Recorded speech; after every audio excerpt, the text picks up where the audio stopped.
Bonjour tout le monde et bienvenue à ce 6e épisode du Seb Show dédié à la 38e saison de Survivor Edge of Extinction. J'espère que vous allez bien. Comme toujours, si vous voulez vous abonner à la chaîne, activer les notifications, m'ajouter sur Facebook, sur Twitch ou laisser vos commentaires, tout se trouve en dessous de vidéo. N'oubliez pas non plus de laisser vos commentaires sur les vidéos les plus récents, fait que je suis capable d'avoir un petit rythme, au moins de vous lire, parce que je vous réponds pas comme je le faisais. Mais ça va changer bientôt, je vous le garantis. J'espère vraiment reprendre le rythme de ce côté-là. D'ailleurs, cette vidéo aussi, je vais parler d'un de vos commentaires, donc celui de Gabriel Poudrier, qui a laissé un commentaire sur notre dernière vidéo. Donc, je vais répondre un petit peu à ce qu'il a dit. Je vais expliquer peut-être un peu mieux ma pensée. Mais c'est pas là-dessus que je vais commencer. Pour cet épisode-ci, premièrement, je pense qu'on a un bon feeling de qu'est-ce qu'est l'île d'extinction. Des possibilités, des ramifications de ce qui peut se passer autour de cette twist-là. Et sincèrement, c'est décevant. Moi, en mon sens, c'est une twist un peu un mix entre la twist des Outcasts de la saison 7 et une twist des Redemption Island qu'il y a eu autour des saisons dans le début vingtaine, là, je pense que c'est saison 23, 24, en tout cas, bref, quelque chose comme ça, 22, 23. Et je trouve que c'est de perdre énormément de potentiel. Je pense qu'il y aurait vraiment eu quelque chose à faire avec cette twist-là. Mais c'est assez traditionnel. Bon, quelqu'un va se battre. La seule différence vraiment des twists précédentes du Outcast ou du Redemption Island, c'est le fait que les joueurs ont encore une chance. Parce qu'en mon sens, il va y avoir juste une autre chance de rentrer dans le jeu. Ils vont éliminer 6 autres joueurs, à mon humble avis. Et après ça, là, il va y avoir quelqu'un d'autre qui va rentrer. Fait que ça veut dire que les places sont limitées, là. Peut-être qu'ils vont le jouer autrement. Peut-être qu'ils vont faire rentrer un joueur à tous les 2 joueurs éliminés. Mais je trouve que ça va contingenter quelque part. Il va y avoir de quoi qui ne marchera pas, à moins qu'ils fassent plein de double élimination. Ce qui me surprendrait beaucoup. Donc, je pense qu'il reste un joueur à rentrer par rapport à ça. Peut-être 2. Mais là, on se retrouve avec plusieurs histoires quand même sur l'île d'extinction qui ont un potentiel de joueurs à revenir. Et je pense que, on s'entend tous que présentement, ça joue entre Aubrey, Joe et Chris. Je vois pas vraiment d'autres possibilités à l'heure actuelle. De toute façon, on a perdu Keith, on a perdu Wendy. D'une façon un peu pathétique en mon sens. Leur départ a été... Keith, on s'y attendait. Wendy, qu'elle quitte comme ça a été décevant. Surtout la fille qui fait comme... Moi, je veux jouer absolument, puis j'apprécie chaque minute du jeu, mais 2 minutes après, c'est comme... Je colisse mon camp. Moi, je sacre mon camp. Moi, je m'en fous, puis je prends le bateau, puis je m'en vais. Moi, je regardais ça, c'est comme... What? Moi, je pensais que Wendy accompagnait Keith pour qu'il s'en aille. Je trouvais ça cute de faire comme moi qu'elle l'accompagne parce que le gars, c'est un loser de Survivor vraiment total. T'sais, il était pas bon dans la compétition. Il s'est plaint tout le temps. Il s'est fait éliminer quasiment au début. Tout le monde a ri de lui. Et finalement, il abandonne. Il essaye pas de prouver qu'il méritait sa place. Non. Il abandonne. Fait que je pensais que Wendy l'accompagnait pour ça, pour l'amener au bateau, genre, hey, tout ça. Mais non, finalement, les 2 ont décidé de partir. Wendy, j'ai aucune idée pourquoi. Keith, c'était prévisible à fond, mais Wendy, ça a été un peu décevant. Ça l'a entaché, je pourrais dire, l'image qu'ils ont projetée d'elle depuis le début de la saison. C'est comme plate qu'elle soit partie comme ça, mais bon, bref. Fait que, bon, dans le tas, c'est qui peut revenir? En mon sens, puis là, je dis ça par rapport à actuellement.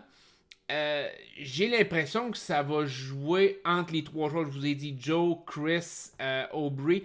Peu importe c'est qui va se rajouter par la suite, j'ai pas le sentiment que ça va être quelqu'un d'autre qui va se rajouter. Si c'est une personne. Si c'est 2 personnes, mais encore là, les places sont limitées. fait que c'est surprenant, mais j'ai de la misère à pas voir Joe revenir dans le jeu. J'ai beaucoup de difficultés. Peut-être Aubrey. Mais Joe, c'est tellement une machine de compétitive. On l'a pas tant vu dans la saison, par contre. Malgré tout, on voyait que tout le monde avait peur de lui.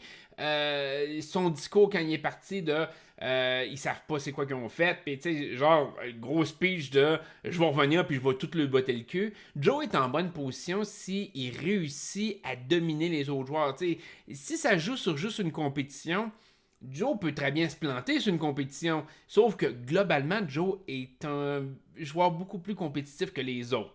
On va se le dire, là, sincèrement, j'aimerais pas ça me mesurer contre Joe sur une immunité. Puis on l'a vu directement en partant, la première immunité, c'était la personne qui était la plus stable. Il a débarqué, on ne sait pas pourquoi, on ne sait pas comment, c'est quoi qui est arrivé, y a-tu une crampe, y a-tu quelque chose, mais sincèrement, il avait l'air du gars le plus stable, la personne la plus stable durant la première immunité. Il aurait passé proche de la gagner, en mon sens. Là. Il aurait pu la gagner facilement. Donc, Joe, je pourrais dire statistiquement, a plus de chances que les autres de revenir dans le jeu par rapport à cet aspect-là. Sauf que, bon, c'est possible que aussi il tombe sur une compétition dans laquelle il sera pas bon. Mais toute son histoire, mais c'est ça qui est un peu spécial. Chris, je peux l'exclure un peu parce que Chris, je vous disais, bon, ben, il est arrivé sur l'île, il a l'air d'avoir une rédemption, mais sa rédemption, peut-être que c'est pas de revenir dans le jeu non plus. C'est peut-être juste de se rendre compte qu'il a peut-être été coqué, il a peut-être été un bitch ou il a peut-être mal joué ou peu importe. Mais l'histoire de Joe était quand même belle pour un joueur qui va partir. Euh, Comparé aux autres joueurs, je trouve que son histoire était beaucoup plus belle. Puis malgré tout, il se doutait de quelque chose que Aubrey a pas eu. Aubrey s'est vraiment pas douté de rien. Elle a l'air beaucoup plus folle que Joe. Joe, il s'y attendait un peu, mais il espérait que non. C'était un peu le mood de Joe dans cette situation-là. C'est vraiment le mood de si je me fie à mon expérience, je vais me faire éliminer, mais je souhaite que mes alliés soient quand même assez brillants pour me garder. Ça n'a pas été le cas. Et je dis brillant parce que, en mon sens, le move de sa tribu d'origine a été un move d'épais. Et je comprends, il y a beaucoup de partisans qui vont dire ouais, mais Joe, c'est une machine. C'est une machine. Puis c'est vrai, il peut gagner énormément d'immunité en ligne, se rendre loin dans le jeu par lui-même. Mais sa tribu est pas encore sécure à 100%. Dans le sens que, à mes yeux, à moi, sa tribu présentement a la majorité. Ils sont 7 contre 5. Logiquement, là, si on prend le schéma de base. Mais par contre, les autres ont des idoles. Les autres peuvent jouer sur certains aspects du jeu. Et le nombre peut, on va regarder comme l'année passée avec David contre Goliath. Quelques petits twists, quelques petits votes. Le chiffre peut se faire facilement parce que, en mon sens, les anciens Manu vont se douter que les Kamas vont essayer de les éliminer les uns après les autres. C'est de savoir c'est qui va se faire éliminer. Est-ce que quelqu'un des Kamas peut switcher? Là, on sait qu'il y a quelqu'un qui va probablement se blesser, se faire sortir du jeu au prochain épisode. Bon, avec les rumeurs, on sait... En tout cas, on se doute peut-être, pour ceux qui ont suivi un peu la hors-saison, on se doute un peu c'est probablement qui va se faire clencher, mais malgré tout, les Kamas ne sont pas... Les anciens Kamas ne sont pas sécures par rapport à leur vote. C'est pas un vote qui est coulé dans le béton. Ils n'ont pas un avantage assez grand, à mon sens. Et Joe leur offrait un certain bouclier. Parce qu'en mon sens, si tu veux, si t'as peur que l'autre tribu ait des idoles à jouer, ben tu veux te garder un gars comme Joe qui risque de se faire blindsider par une idole. T'sais, si tu as le choix d'éliminer quelqu'un, ben éliminer Joe, ça peut être une possibilité assez intéressante. Et de garder ce bouclier-là aurait aidé, en mon sens, la tribu des Kamas. Premièrement, il aurait gardé une majorité plus grande, donc plus facile de se rendre plus loin. Éliminer un Manu aurait fait du sens. Et là, il se serait retrouvé 8 contre 4. 8 contre 4, t'as bien beau avoir 2-3 idoles dans tes poches, il t'en manque quand même. Il commence à te manquer de la place pour les utiliser. Là, t'sais. Fait que, sauf que là, à 7 contre 5, t'as besoin juste de quelqu'un qui switch, puis d'une idole qui est bien jouée, puis c'est fini. Ta majorité, elle vient de s'éteindre, puis c'est ce qu'on a vu dans David contre Goliath. Les Goliaths avaient cet avantage-là et ils l'ont perdu en 2 votes. Fait que, je trouve que c'est pas nécessairement bien joué. Et aussi, l'aspect qui me fait dire que c'est peut-être mal joué de leur part, je trouve pas que les Kamas ressortent cette saison-ci. On a l'impression que les joueurs des Manu ont plus ressorti. Il y a plus d'histoire des joueurs des Manu que des joueurs des Kamas. Je pense que si un Kama gagne à la fin, on va faire comme... ok. Mais pas plus que ça. Les Manu, bon, ben, toute l'histoire de David avec Rick, on a vu Kelly avec. Mon Dieu, je me souviens pas de son nom, mais en tout cas, bref. On a vu aussi War Dog. Ils ont une histoire un peu plus profonde. Les Kamas, pas grand chose. À part Victoria, c'est à peu près tout. Et là, je pense que c'est. Puis là, je vais dire un nom, je pense que c'est Ron, qui, j'espère que je me trompe pas de nom, là, comme je me suis trompé de nom de tribu l'autre jour, mais là, qui se pense un mastermind parce qu'il a éliminé Joe. T'as éliminé Joe, man. T'es pas un mastermind. On a vu ça dans les previews. Je suis un mastermind. Kid, t'as éliminé la cible la plus facile à éliminer. Tout le monde voulait sortir Joe. Ton coup de mastermind aurait été bien plus intéressant si t'avais sorti quelqu'un que le monde se doutait pas. Là, à ce moment-là, ça aurait été comme wow, man, c'est puissant. Mais là, je veux dire, sérieusement, je sais pas. Je le vois pas comme un joueur épique là, qui a fait une grosse stratégie de fou. Il a juste joué avec le fait que Joe avait aucune marge de manœuvre. Je veux dire, tout le monde voulait éliminer Joe. C'est pas super impressionnant comme move. Là. Il va falloir que tu t'en fasses un peu plus. Puis j'ai hâte de voir peut-être que dans le prochain épisode, il va faire. Il va créer des situations ou peu importe. Ok, à ce moment-là, on verra. Mais présentement, c'est un joueur bien ordinaire. Je veux dire, c'est un joueur qu'on se souviendrait pas là, dans les saisons à venir. On s'en contrefout. Alors que Joe a pas tant fait, puis pourtant, il a plus marqué la saison à date que les autres joueurs.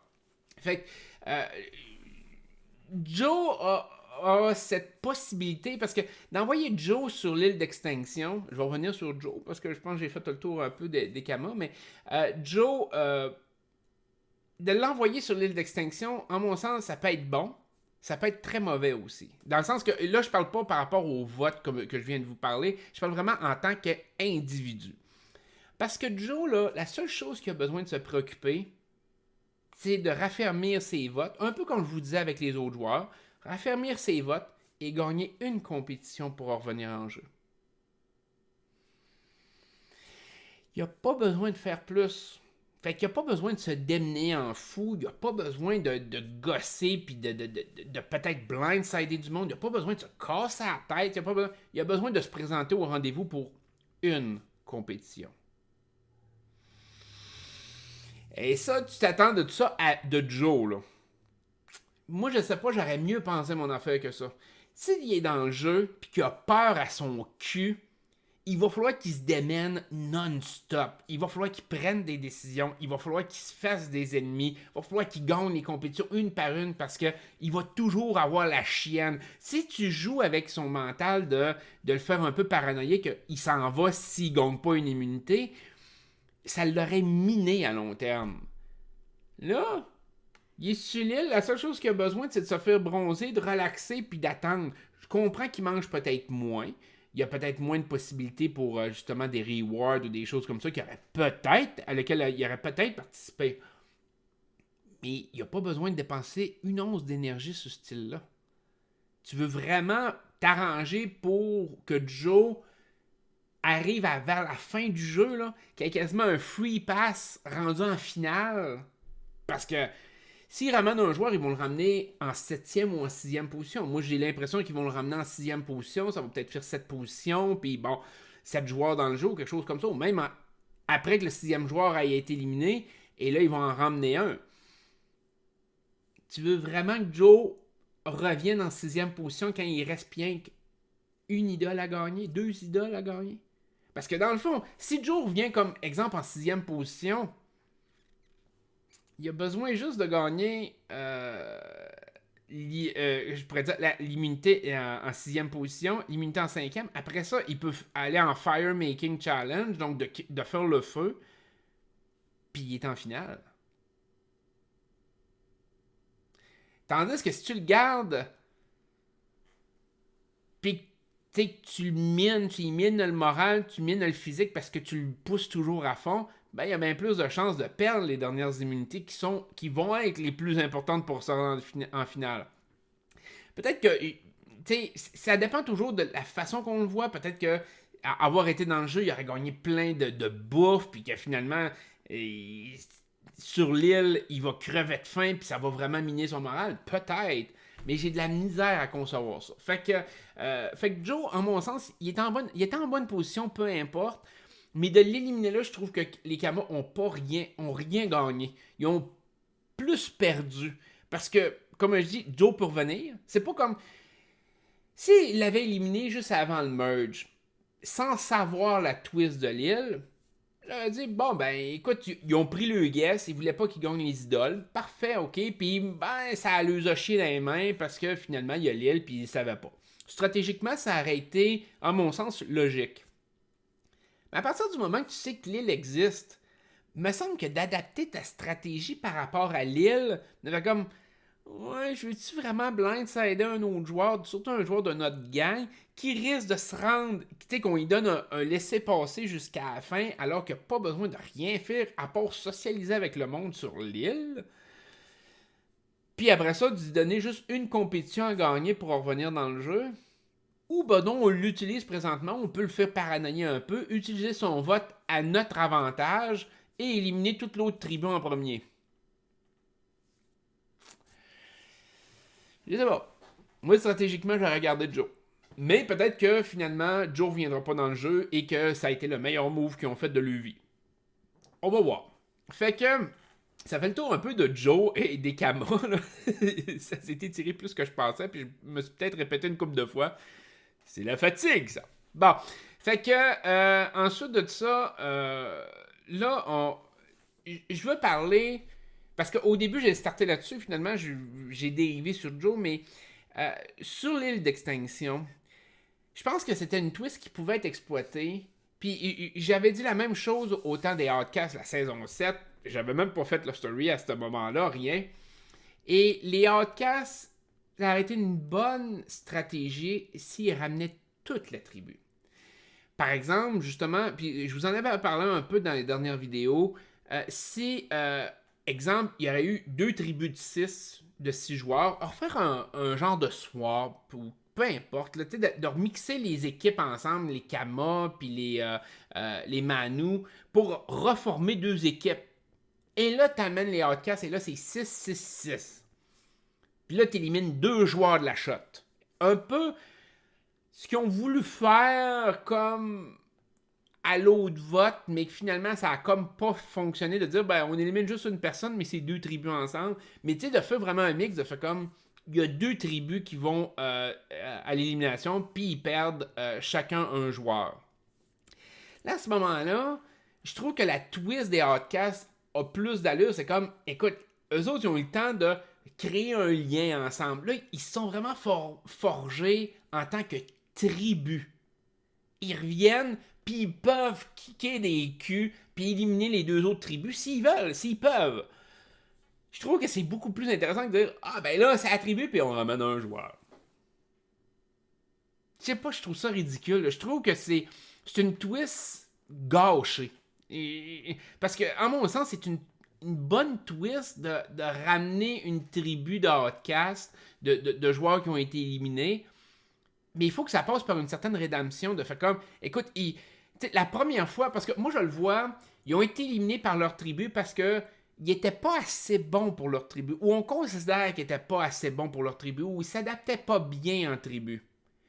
Là, on leur donne une deuxième chance. Ils ont eu le temps de forger une tribu tous ensemble, de se jaser, de discuter ensemble, de planifier des choses ensemble.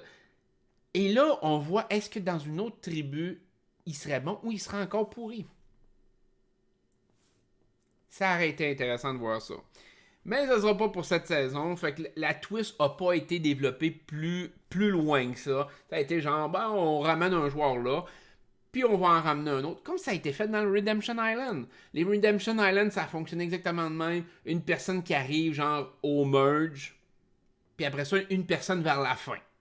C'est à peu près ça. Bon. Moi, je trouve ça plat. Je sais pas vous autres. Moi, je trouve ça plat. Parce que ces joueurs-là ont comme tellement peu de chances de gagner au final. Euh, de- la seule différence, c'est que le Redemption Island, les joueurs avec qui ils avaient socialisé ne faisaient pas partie du jury. Fait que là, c'était un gros désavantage, en mon sens. C'était un très, très gros désavantage. Là, ça peut les aider, mais c'est-tu fair? En mon sens, ça l'est peut-être pas. Je veux dire, si Joe revient dans le jeu, puis j'ai beau apprécier le genre de jeu, puis le genre de personne que Joe est dans Survivor, je trouve pas que c'est un grand stratégiste, ça, c'est loin de là, mais ce que je veux dire, c'est que c'est un personnage qui peut être intéressant à voir aller. Malgré tout, s'il arrive en finale, puis qu'il gagne, c'est-tu satisfaisant comme victoire? Il va être ami avec tout le monde qui va avoir été éliminé. Il va avoir été ami avec tous les membres du jury. C'est sûr que le monde va être porté à voter pour lui. Moi à mon sens, le contraire ne fera pas de logique. Je veux dire, les gens qui vont être sur l'île de rédemption, pas l'île de rédemption, l'île d'extinction, l'île d'extinction, ils souffrent. Eux autres considèrent qu'ils souffrent. C'est rough. C'est plus rough que d'être dans le jeu. Ils disent, ah man, on en arrache, on en arrache. Fait que s'il y a un joueur de l'île d'extinction qui sera en finale, pour eux autres, pour la majorité qui vont avoir été sur l'île d'extinction dans le jury, ça va être facile de faire comme. On lui donne l'argent parce que ce qu'il a vécu sur l'île est bien plus difficile que tout ce que les autres ont pu vivre dans le jeu. Ce qui est peut-être pas vrai. Parce que veut pas, tout l'aspect stratégique de blindside, d'essayer de la paranoïa de te faire éliminer, tout, pour moi, c'est bien plus stressant, bien plus dur sur le corps et sur le moral que le fait de rester sur une île puis d'attendre. Je veux dire, pour moi, être sur l'île puis attendre une compétition, c'est comme quand moi j'ai gagné une immunité, exemple dans Love Story ou en le titre de patron, puis j'ai ma semaine à faire, mais j'ai pas besoin de me casser la tête. Oui, je vois que la semaine prochaine, moi peut-être avoir à me casser la tête, mais pas là. Fait que c'est un très gros avantage, ça te donne énormément de latitude si t'es intelligent. Si t'es un épais et que tu fais comme Keith ou bon, c'est surtout Keith ou même Chris, bon, il a agi un peu tout croche sur l'île, ben c'est certain que tu donnes pas d'appui. Mais si t'es Joe, puis probablement que Joe va être assez intelligent pour faire juste du social, puis être juste bien friendly avec tout le monde, puis aider tout le monde, puis aller chercher les riz pour tout le monde, puis tu sais, ça va être le genre à Joe, là. Le monde va lui donner l'argent tout de suite s'il se rend fin. Si c'est pas lui, là, on va voir. Mais si c'est lui, ben, ça va ressembler un peu à ça. Fait que je vais finir avec le commentaire de Gabriel Poudrier. Qui disait qu'il n'était pas d'accord avec moi par rapport à mon analyse de Victoria. Et je comprends ce qu'il veut dire, parce qu'il disait ben, il fallait jouer un peu plus à l'eau pour que Aubrey joue pas son idole. Ok. Je comprends le principe. Mais, il y a un très gros mais. Le problème dans Survivor et dans Big Brother, c'est exactement la même chose. En fait, dans toute la télé-réalité. Les joueurs peuvent accepter de se faire blindsider. Les joueurs peuvent accepter de se faire trahir. Les joueurs peuvent... Quand on arrive à la phase de jurer ou autre, les joueurs peuvent accepter une certaine marge de jeu.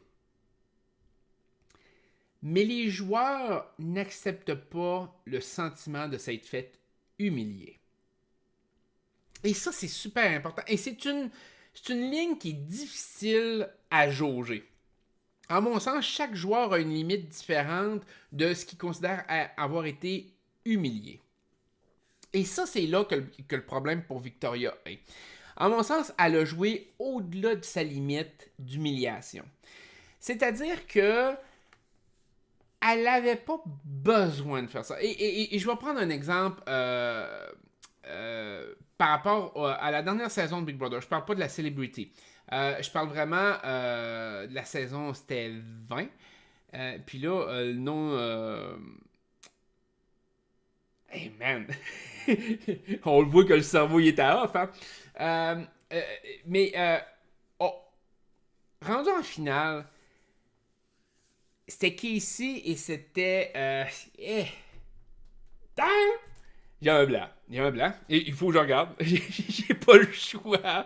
Ça m'énerve, mais c'est comme ça. Des fois, on a un blanc, puis c'est comme.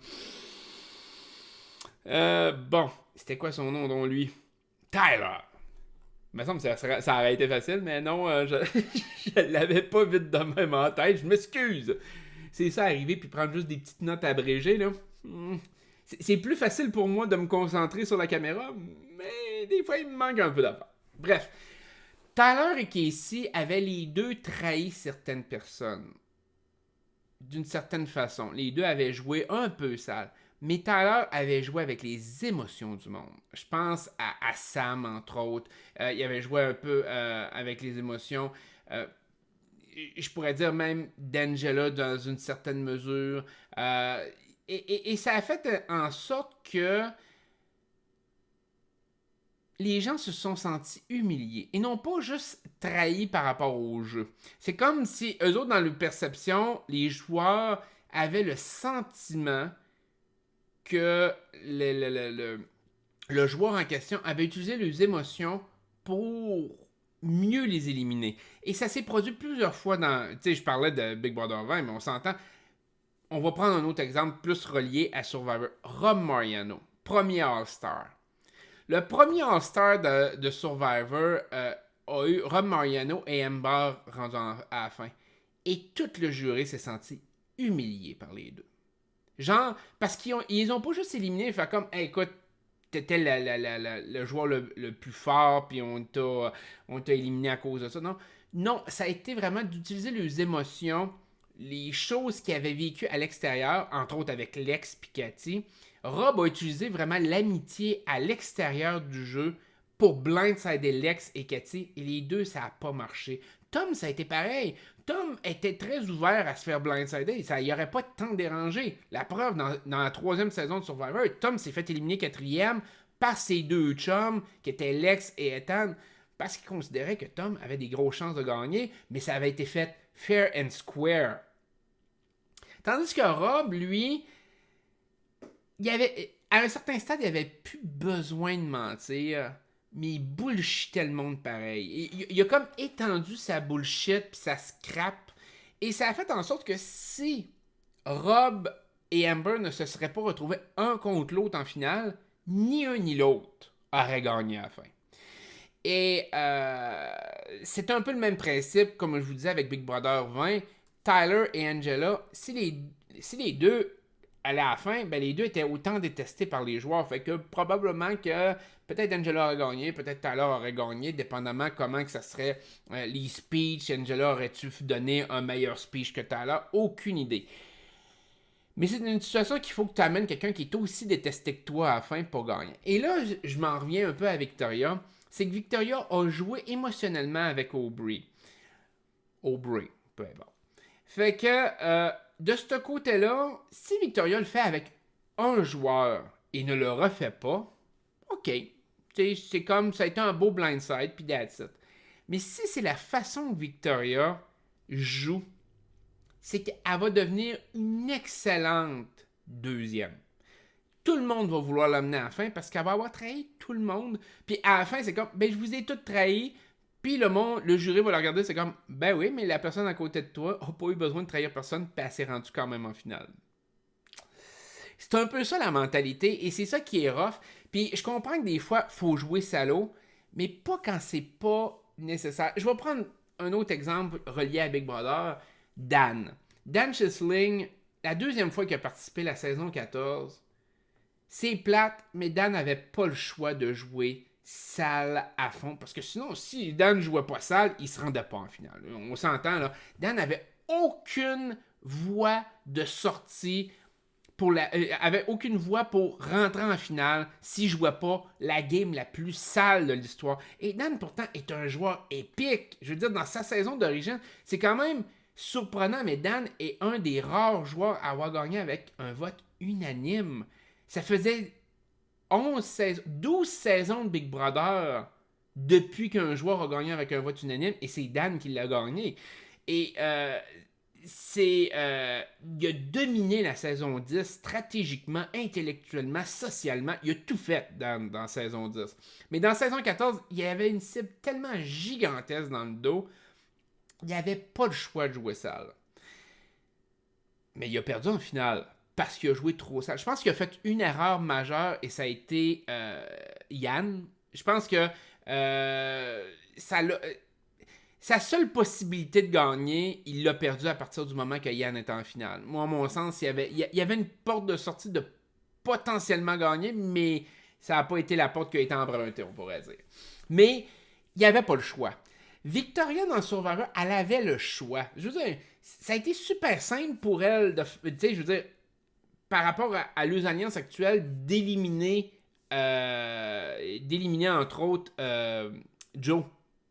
La majorité voulait voir Joe partir. C'était facile d'emmener Aubrey et de la faire subir un vote de ce genre-là, de faire comme tant pis pour toi, tu sais, je veux dire, c'est la majorité qui a voté. J'étais pas j'ai décidé d'y aller avec la majorité pour mon propre jeu. Ok, c'est fair. Tandis que là, Victoria a vraiment été comme le vote qui décidait. Et Victoria a pas simplement fait comme, écoute, je suis pas sûr. Puis je comprends l'histoire de, elle voulait pas que, exemple, Aubrey joue son idole, puis tout. Mais quelque part, elle avait pas besoin de réconforter Aubrey à ce point-là, où elle aurait pu le faire par d'autres, que d'arriver puis de vraiment la minoucher comme si c'était sa meilleure amie, puis après ça, la blindsider. Je comprends que dans la situation, encore là, je reprends l'exemple par rapport à Joe tantôt, c'est sûr que dans une situation où tu penses que le joueur est éliminé puis qu'il revient plus, je suis d'accord. C'était un blindside sale, mais elle avait l'impression qu'Aubrey revenait pas ou qu'elle avait plus son mot à dire. Mais elle n'avait pas besoin de le faire. En mon sens, même si, exemple, Aubrey avait eu un doute par rapport au vote des gars. Mettons, elle a un doute de dire, tu sais, tu y mets dans la tête de dire, écoute, les gars puis Wendy risquent de voter contre toi. Je suis pas sûr. Wendy est comme entre les deux. Les deux gars vont peut-être vouloir te voter. Au pire, qu'est-ce qui arrive? Aubrey utilise son idole sur un des deux gars. That's it. C'est pas plus dur que ça. Aubrey, là, elle a plus rien. Ça aurait éliminé un gars, un joueur quand même fort. C'est Aubrey qui aurait eu le sang sur les mains par rapport à cette élimination-là. Victoria peut se revirer de bord après puis faire comme, elle a plus d'idole maintenant, on peut l'éliminer, il n'y a pas de problème. T'arrives dans le merge, Aubrey est quand même une cible. Fait que Victoria avait pas besoin d'agir comme ça. Moi, c'est ça le concept. Et rendu à la fin, avoir Aubrey dans le jury, qui peut peut-être... Parce que de respecter le move, j'ai pas eu la sensation, parce que c'est ça que Gabriel nous dit, tu sais, qu'il y a la sensation qu'Aubrey a respecté le move. Moi, j'ai l'impression qu'Aubrey étant... Elle s'est fait humilier, elle le dit, tu sais, je me suis fait éliminer avec 2 pouvoirs dans les poches, je l'ai jamais vu venir, c'est mon allié qui a été... Tu sais, dans le fond, c'est sa chum de fille, elle, qu'elle considérait sa seule amie dans le jeu, qui l'a trahi. Moi, je pense. Tu sais, elle peut dire, ouais, le move était bon, mais ça veut pas nécessairement dire qu'elle va donner son vote à Victoria pour autant. Et là, je reviens avec mon concept de Tyler dans Big Brother. Tous les joueurs disaient, ouais, Tyler a très bien joué, mais j'y donne pas mon vote à la fin. Rob, ça a été pareil. Il y a eu beaucoup de choses. Dan, ça a été pareil dans la saison 14. C'est que tu peux respecter, dire, oui, il a joué raide. Mais à la fin, tu n'as plus besoin. Russell Hantz est un des meilleurs exemples là-dessus. Russell Hantz a fait des moves de fou. Les gens considéraient que il respectait pas les autres joueurs. Les gens le détestaient à cause de ça. Fait qu'il a beau avoir été le meilleur joueur quasiment de Survivor côté épique de des twists qu'il a trouvé, le monde n'a pas plus donné l'argent à la fin. Et c'est ça le problème de Victoria, c'est que Victoria se bâtit d'une certaine façon dans cet angle-là. Fait est-ce qu'elle peut se rendre à la fin? Absolument que Victoria peut se rendre à la fin. Mais peut-être pas pour les bonnes raisons. Parce qu'on s'entend-tu que Victoria a pas le potentiel d'aller sur une run d'immunité. Elle a pas le potentiel d'arriver puis d'utiliser plein d'idoles à des moments stratégiques puis ça. Victoria va se faire traîner à la fin. Peut-être comme exemple par les deux gars. Mais les deux gars, s'ils arrivent à la fin contre Victoria, mettons que c'est des gens des Kamas. Vous pensez vraiment que ça va être Victoria qui va avoir le vote? Moi, à mon sens, ça sera pas Victoria. Les deux gars ont rien dit à Aubrey par rapport au vote. Ça a été juste genre, bon, regarde, ouais, on va voter Wendy, Mais ils ont pas dit genre, t'es notre ami, on t'aime, puis là, la serrer dans le bras, puis faire comme t'es comme une sœur. Ils ont pas fait ça, là. Fait que eux autres, le move est respectueux d'un sens. On a blindsidé une grosse joueuse. Victoria, elle a pas fait la même. Elle a pas eu le même processus. Et le fait que là, elle a refait la même affaire à Joe, d'une certaine façon, même si c'est pas elle qui est en arrière du vote, elle a quand même participé. Moi, je pense que Victoria, elle s'enligne pour être une bonne deuxième, troisième, et non pas être la joueuse qui remporte la saison. Moi, j'ai cette impression-là. Peut-être que l'editing est complètement faux et que ça va être elle qui va partir avec le Grand Prix. Mais ça me surprendrait. Fait que je pense que j'ai fait une vidéo beaucoup plus longue que je pensais, mais je me suis égaré plusieurs fois. Je m'en excuse. Bref, je vais vous souhaiter une excellente journée. J'espère que ça vous a plu. Faites un petit like si vous avez aimé ça. Et de toute façon, on se retrouve pour le prochain épisode très bientôt. Bye bye.